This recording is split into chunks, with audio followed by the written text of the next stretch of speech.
Hello, everyone, and welcome to the Race Reaction podcast. And today's a bit of a special one. This is episode number 50 of the Race Reaction podcast, which we're extremely proud to have reached. I think, not many podcasts like this get beyond, say, 10 episodes. So the fact that we've got to 50 is phenomenal. We've made like a special episode thumbnail and everything. It all looks cool, and I figured out how to use the gradient feature on Canva, so it's all going well. We thought we'd do a slightly, let's see how long we blabber on for, but we thought we'd do a slightly shorter episode this time than usual. We're not going to talk about anything particularly motorsport related, like any race or news or anything like that, but we thought we'd do a bit of a special episode just to commemorate the 50th to chat about Race Reaction, what it is, why we started it, what we're planning for the future and stuff like that. So, I can give a little bit of background of how it started. So, I might hand over to you, Manav, for a bit more detail because I'm bound to forget something. We started. I think the first thing we created was our Instagram page. It was either that or Twitter, but I'll say Instagram. I think it was Instagram. Yeah, in November of 2022. So as of recording, that's, let's say, 2.5 years ago. I can't do maths in my head. 2.5. Let's call it 2.5 years ago. I think the first things we started posting was just about. We had our old logo then, which was fairly basic, but I think it had a good amount of charm because of it. We posted our logo and stuff. You might be able to edit in a screenshot of it or something, but we posted saying we're excited to launch our website. That was a little while after we actually created the page. I think we were sorting other stuff out, but we got the website up, and that's when we posted it. So it was the 19th of Feb 2023. That's when the website began. It looked a lot different to how it does today. It had a white background and black text, so a little bit, to me at least, a little bit less easy on the eyes. We had our logo and everything. We had a nice banner image at the top that we paid for the usage rights to. Our first articles, our first piece of content were the predictions for the 2023 season, and I can just take a quick look back actually, because I think we made some quite outlandish ones in retrospect. I think the first article we ever posted was my predictions, but I think we'd written yours first, because I'm only saying that because I started off mine with my turn, so you'd obviously written yours first. But the predictions that I had for the Drivers' Championship final standings was Max as world champion, so I was right about that. George in second, which, I don't know the top 5 finishers of that season off by heart, but I know that George wasn't second. No. Yeah, so that wasn't a great prediction. Charles in third. Perez in fourth. I think he was actually closer than that. I'm not sure. George got 8th. George was 8th. Wow. In 2023. 6 positions off. Yeah, awful prediction there from me. I said that Esteban Ocon might get a win. I put him in 9th place. God. That obviously didn't happen. And then for my surprises, I said that Fernando would win at least one race for Aston Martin. That didn't happen. He was close. He was close. He got P2, I think, was his best finish that year at Monaco. No, I think he got P2 a few times. Yeah, I know he qualified second at Monaco, but I was sadly wrong on that one. I said that Hulkenberg would get his first podium. I was wrong about that as well. It's a shame. I said Lando would get his first win in 2023. I was only an entire year off, but I was wrong on that as well. So I don't think I got any of my predictions right. No, you got that Max 1. I got that at least, that Max would win the championship. You Yeah. predicted the same. You put George in second as well, so that was far off too.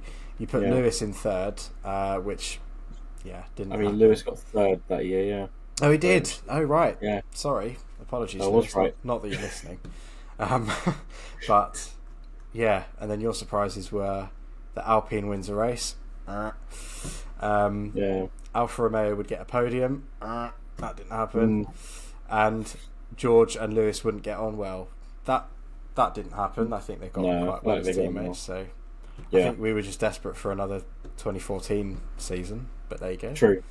And then after that it was just our like race reports and stuff. We wrote up quality reports. We did a bit of stuff. You posted an article on plans for an F1 race in London, which I think was great. We're still waiting for that. It's not happened yet. And then I think we did a few more kind of retrospective bits on like the one I did about Alonso's weird 2015 testing incident. We did a bit of speculative journalism about the 2026 cars, and we've gone from there. So Manav, there's lots of stuff I've missed out. I've jumped around quite a bit there, but what else is there in the story? Well, I mean, this idea started between myself and someone that I met at uni. He was also an F1 fan, and that idea kind of just started just as to conceptualizing race reaction, and and then shortly after, I told you that that this is what I'm doing, and I said it'd be nice to have you along. So you joined fairly early on, and then I think you probably helped from like December. It was probably it's still in 2022 we're talking about. By that point I'd set up the socials, so the Twitter, the Instagram. We didn't have a TikTok until I think last year. I can't remember when we made our TikTok. I think that sounds right.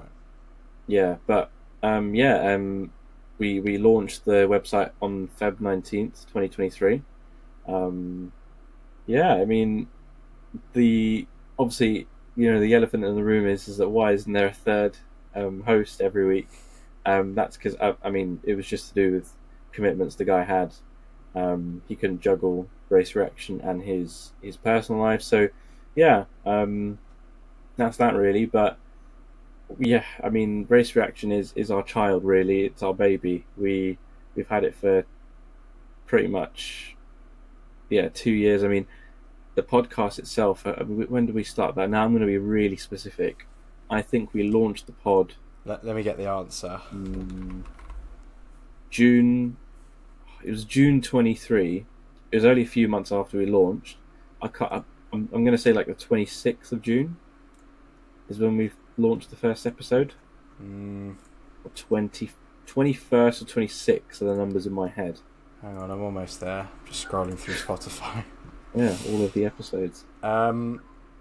So our podcast trailer was uploaded on the 24th of June 2023.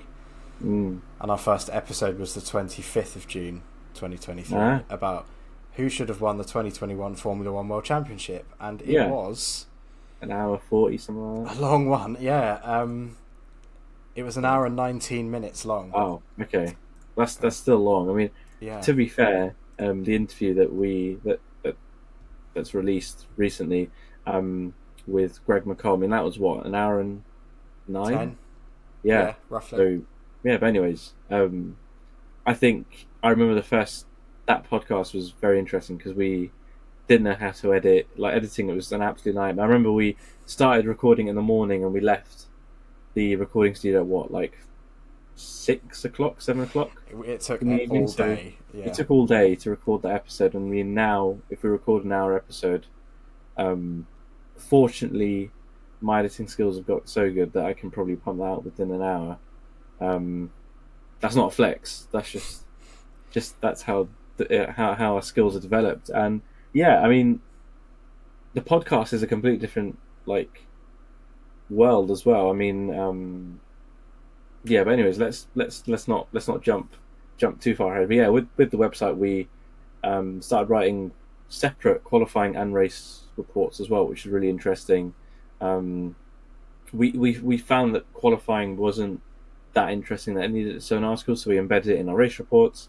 And I think from this season, we're not really focusing too much on quali. If there is something important, then we will mention it in our race reports. But um, at least for me, what feels like the full race reaction experience that we've got the podcast too, and yeah, we had some pretty interesting guests in the first maybe 20 episodes.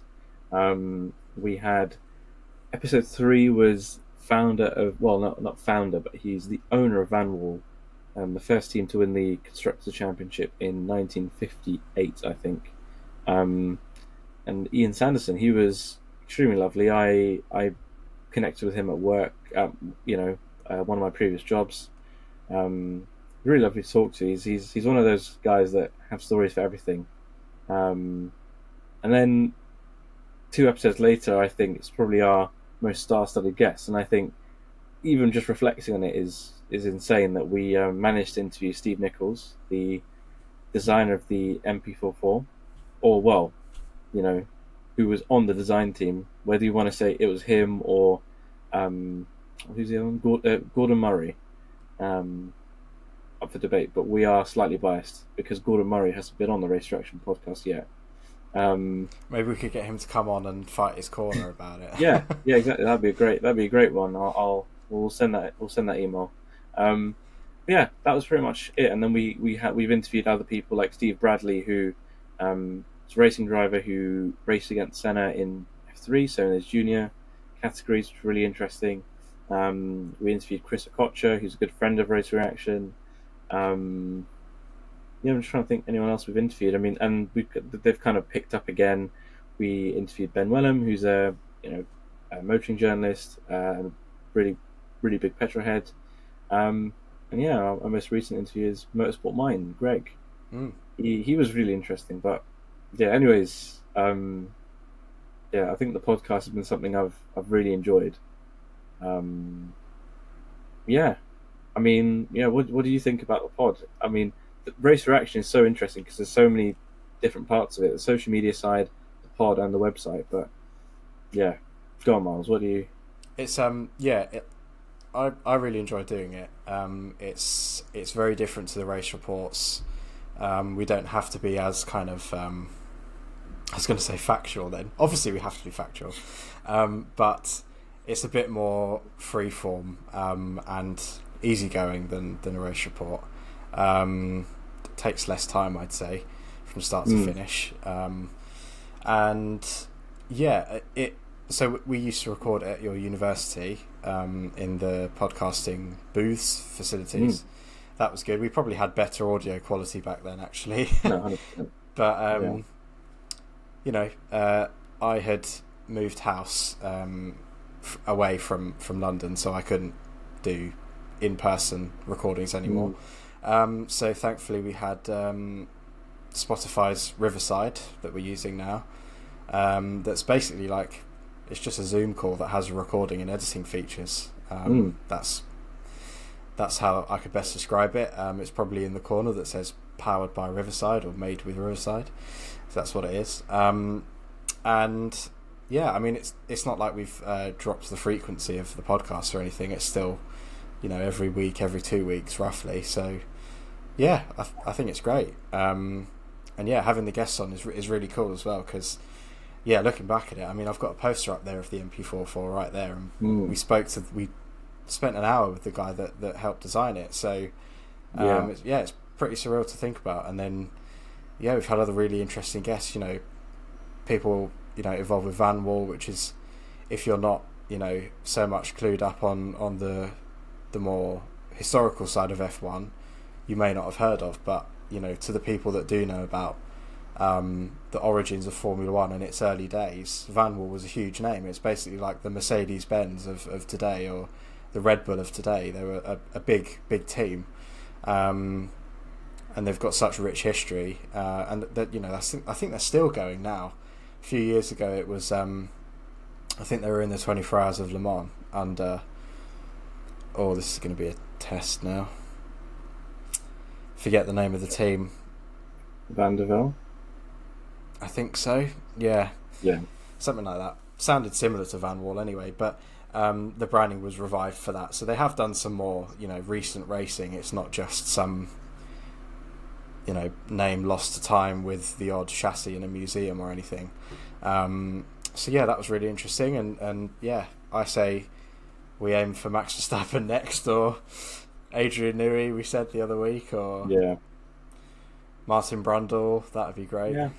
Yeah. I feel like, it's only a matter of time before they hear about the pod, but well, I mean, we met what we haven't included on Race Reaction at all is that we met Ted Kravitz.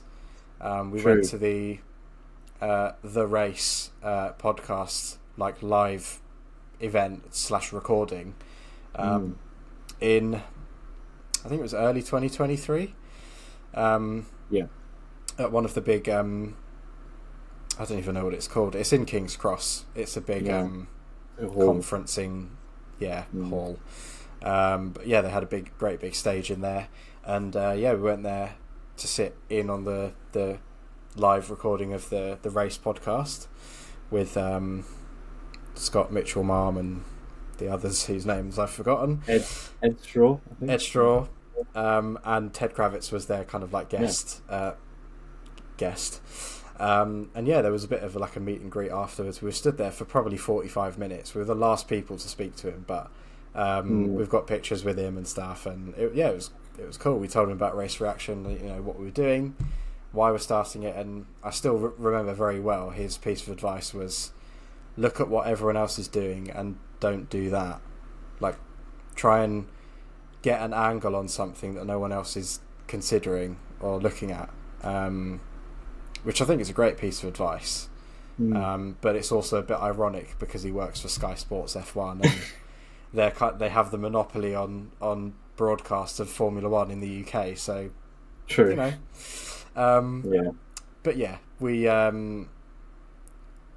started off with high ambitions, and in the grand scheme of things, if you look at say P1 with Matt and Tommy, or when they were both at WTF1 before that, they'd been working on that for years, and they gained popularity at WTF1 and then they moved on to do their own thing. So it's not like we've been part of some big organisation, big machine like WTF1. You could argue we nicked their purple branding, but we existed before the P1 podcast, I'm fairly certain. With the black, purple and white branding. So I'm not saying anything about anything, but true. Matt Gallagher and Tom Bellingham.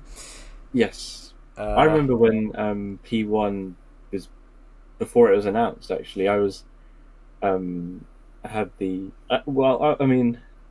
I think it's actually quite funny how many times we've probably run into Matt. Every time we go to Goodwood, we see him.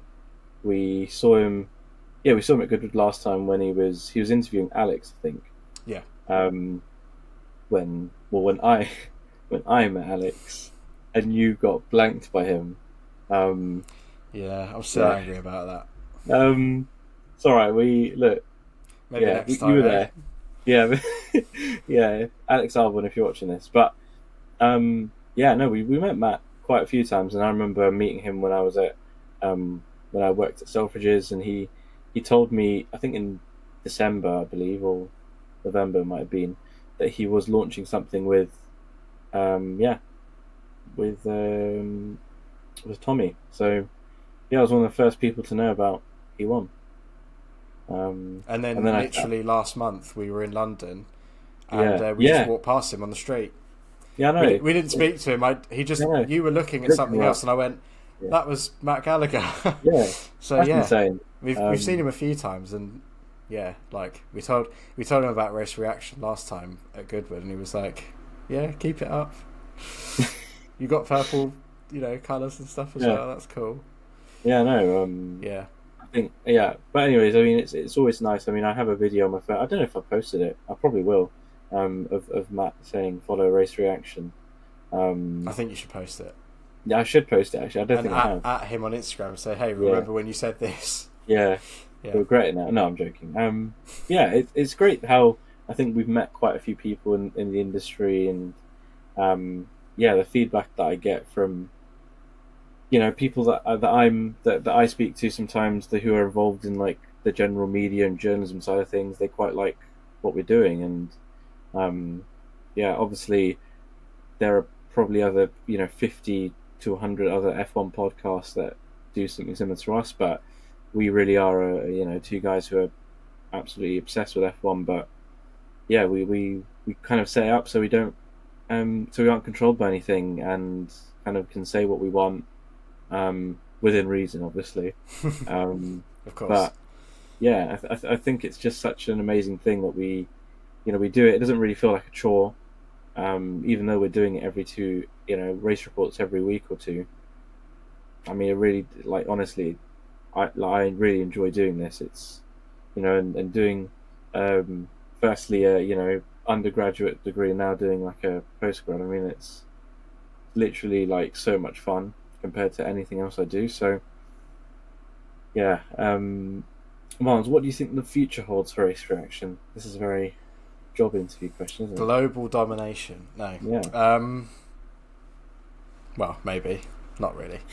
I don't know. I think we've debated like upgrading the website from Squarespace to WordPress.